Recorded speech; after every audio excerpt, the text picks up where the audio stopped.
Ezrat Hashem, le Chok d'Israël d'aujourd'hui, Lilou Nishma Daniel Ben Yvonne, c'est la Gemara de Baba Kama, la page 16b. Avant d'expliquer la Gemara, nous devrons expliquer un peu la Mishnah. Comme vous savez, il y avait une époque où il y avait des Tanaïm. Des Tanaïm, c'est les rabbins qui ont étudié la Mishnah. La génération qui est venue après, c'était des Amoraïm. Eux, ils ont développé le parole de Tanaïm dans la Mishnah. Alors la Gemara, c'est le développement de la Mishnah. Alors on ne peut pas apprendre la Gemara sans connaître la Mishnah, parce que toute la Gemara est basée sur la Mishnah. Alors qu'est-ce qu'ils font? Qu'est-ce que fait la Gemara? La Gemara, elle décortique la Mishnah, passage par passage, et là, il nous emmène des discussions de Amoraïm là-dessus. Des fois, il y a des histoires, des fois, il y a des anecdotes, des paraboles, tout de commentaires, mais la base de la Gemara, c'est le décortiquement de la Mishnah. Alors, avant qu'on commence ici, il faut qu'on voit la dernière partie de la Mishnah, de quoi elle parlait. La Mishnah parlait d'un taureau qui en corne, dépendamment 3 fois ou 4 fois. Jusqu'à 3 fois, un taureau qui a encorné et qui a causé de dommages, le propriétaire de ce taureau qui ne l'a pas observé paiera 50% de dommages. À partir de la 4e fois, quand il est encore la 4e fois, il devient shor mu'ad, un taureau destiné à faire du mal et à faire de ravages et à faire de dommages. Dans ce cas, le Baal Habayit, son propriétaire, qui l'a pas observé déjà 3 fois et voilà qu'il l'a encorné 4e fois, paiera la somme du dommage au complet. Maintenant, la Mishnah ajoute un mot, Nezek Shalem Mina Aliyah, du meilleur, Mina Aliyah. Aliyah, c'est les ma'ala, c'est la meilleure chose. Là commence notre Gemara. Maya Aliyah, qu'est-ce que c'est Aliyah? Amar Rabbi Lazar, Bamme'ouleh sheben Chassav. Le meilleur de ses biens matériels. Qui veut dire, à l'époque du Talmud, quand quelqu'un devrait payer quelqu'un un dommage, il n'avait pas toujours de l'argent liquide pour payer. C'est pas du cash qu'il donnait. Alors qu'est-ce qu'il donnait? Il m'a donné un morceau de son terrain qui valait de l'argent. Mais maintenant, dans le terrain, il y a une terre très fertile, et une terre moins fertile, et une terre vraiment pas fertile du tout, mais elle produit un peu. Alors on dit ici, quand un taureau a encorné déjà 4 fois et le propriétaire a besoin de payer, il paie de meilleur, de la aliyah, de meilleur de quoi? Le meilleur de son champ, bene chassav, vechen ou omer.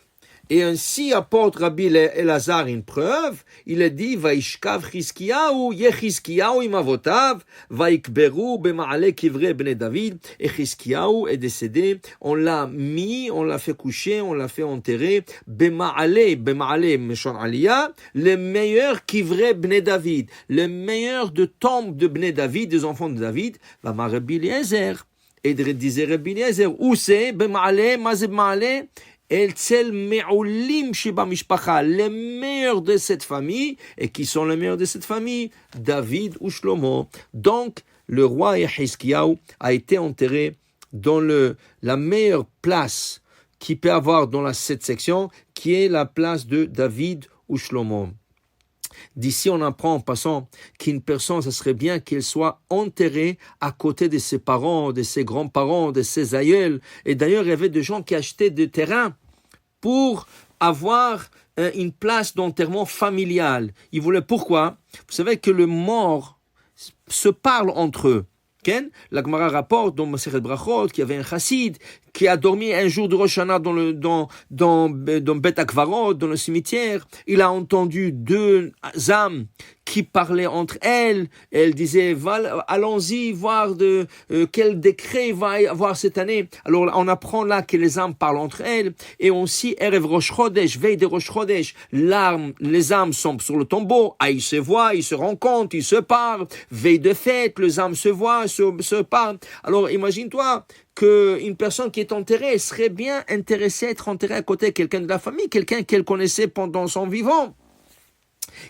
Alors, c'est pour ça qu'ils enterrent toujours l'homme à côté de sa femme. Et il y a des gens qui achètent aussi des terrains à côté de leurs parents. Et c'est très important. Et il y a des gens qui ont peur. Et c'est le contraire. Il ne faut pas avoir peur, le contraire. Ça, c'est une des choses qui donne une longue vie. Ça, et acheter des linceuls. Qu'est-ce que c'est les linceuls? C'est les tuniques qu'on vêtit un mort. Quelqu'un qui décède, on lui met un linceul. Maintenant, les linceuls sont normalement obligés d'être obligés. Ça veut dire on essaie de leur fabriquer de 100% lin. Pourquoi? Le lin, il sauve d'Ainara, le lin, il sauve de mauvais esprits, le lin, il sauve de beaucoup, beaucoup de choses. Mais maintenant, aujourd'hui, encore, il y a des gens qui ne veulent pas payer un morceau un linceul comme ça, une tunique comme ça, 200, 300 dollars. Les Ashkenazes, ils l'appellent kittel. Oui, le kittel. Mais aujourd'hui, alors, pour business, qu'est-ce qu'ils ont fait? Ils ont fait des kittels de linceul en coton, 100% coton. Alors, le coton, il va te coûter 50 dollars. Tu dis, pourquoi je vais mettre? De toute façon, il est mort. Qu'est-ce qu'il va porter? Quoi? Il va se promener avec dans la rue. Je comprends pas. Le coton va rien protéger. Il va être attaqué, cette neshama. Mais le linceul en lin, 100% lin, c'est là qu'il y a la protection sur le mort. Il faut jamais faire ses comptes. Ken, il est mort ou pas. Il fait que c'est que les chachamim, qui sont plus grands que nous, ont exigé de faire. Alors maintenant, comme on a dit, c'était mitzvah d'enterrer une personne à côté de sa famille. Et voilà que Hiskiyahu a été enterré à côté de ses grands-parents, David Amelech et Shlomo Amelech, pour dire que c'est très important pour l'âme. Et c'est lui qui a la possibilité, encore plus dans son vivant, d'acheter un terrain en Israël.